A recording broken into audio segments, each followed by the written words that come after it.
He was 14 when they strapped him to the table, called him Log Number 604, and opened his chest without a drop of anesthetic. No name, no trial, no tomorrow. Just a live anatomy lesson for doctors in white coats. If that sentence makes you flinch, keep watching, because the rest of what happened inside Unit 731 is even harder to stomach. This isn't just history. It's a chilling reminder of what happens when science loses its soul. In 1936, Japan carved Manchuria into the puppet state Manchukuo. Harbin's flatlands offered secrecy, so the Imperial Army built a sprawling complex.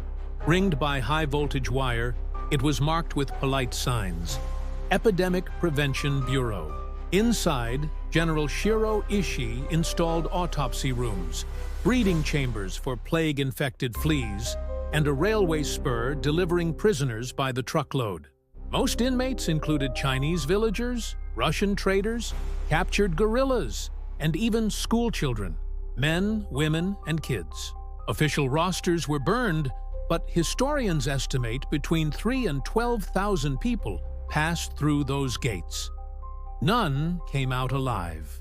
They were dehumanized, simply called maruta, or logs.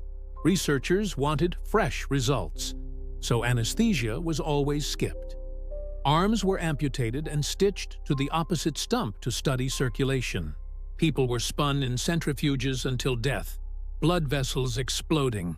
Frostbite trials were routine. Prisoners' bare limbs shoved into barrels of ice, struck with iron rods to see when frozen flesh rang hollow. The goal: find the precise moment before irreversible damage so Japanese soldiers in Siberia could keep marching. Notes meticulously logged temperature, time, and the exact crack of bone. But the depravity didn't stop there. Victims endured starvation, dehydration, electrical shocks, and pregnant women were even vivisected alive to observe fetal development. It's truly horrific. Unit 731's mission, its horror, was weaponizing disease on industrial scale. Vats the size of swimming pools grew typhoid, cholera, anthrax, and plague. They were mass-producing death. Bomblets designed to shatter at rooftop height were loaded with infected fleas. Grain stores and wells were laced with bacteria. In 1941, planes dropped plague parcels on Changde. In 1942, flasks of cholera were slipped into village dumpling mix. They even tested airborne bombs spreading infectious particles. Contemporary Chinese records blame these attacks for at least 200,000 civilian deaths, some estimates reaching over 300,000. General Ishii chillingly called it the most economical weapon ever devised. When the war tilted, the unit dynamited its own labs, shot the remaining inmates, and scattered. American investigators under MacArthur quickly found shelves of bound reports in English. Charts, micrographs, lethal dose tables. Senior officers, desperate for immunity, offered their data for protection. Washington, eager to outrun the Soviets in germ warfare science, accepted. The U.S. government concealed Unit 731's crimes, even paying stipends to former personnel. This secret deal ensured many never faced justice in the Tokyo trials, including Ishii. Ishii and his inner circle walked free. Some even worked for the U.S. Army at Fort Detrick.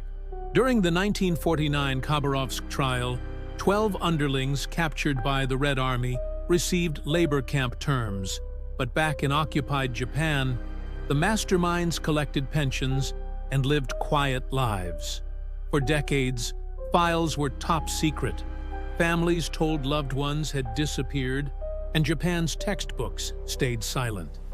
The full extent of these atrocities remained hidden for generations. Only in 2002 did a Tokyo court admit the military's biological campaign and order modest compensation to Chinese plaintiffs. Even so, no cabinet minister has issued a formal apology comparable to Germany's for the Holocaust. Parts of Unit 731's campus now serve as a museum. Yet nearby souvenir stalls still sell smiling army figurines. Every August, visitors leave paper cranes, but many Japanese tourists arrive knowing only something unpleasant happened there. The word Unit 731 does not appear in national curriculum guidelines. A painful silence, wouldn't you say? Science without conscience can weaponize curiosity. Politics without accountability can bury the crime. Unit 731 shows both hazards in one grim package. The victims weren't warriors. They were farmers, teenagers, mothers-to-be, turned into data sets and ash. Their final service wasn't to medicine or national security. It was to remind us immunity deals don't erase history. They only postpone reckoning. If we forget that, the next lab in the middle of nowhere already has blueprints. If these stories resonate, hit subscribe for more deep dives into the corners of history class skipped.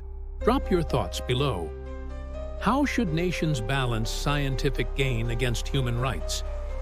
Let's keep the conversation and the memory alive. Let's keep the conversation and the memory alive. Thanks for watching.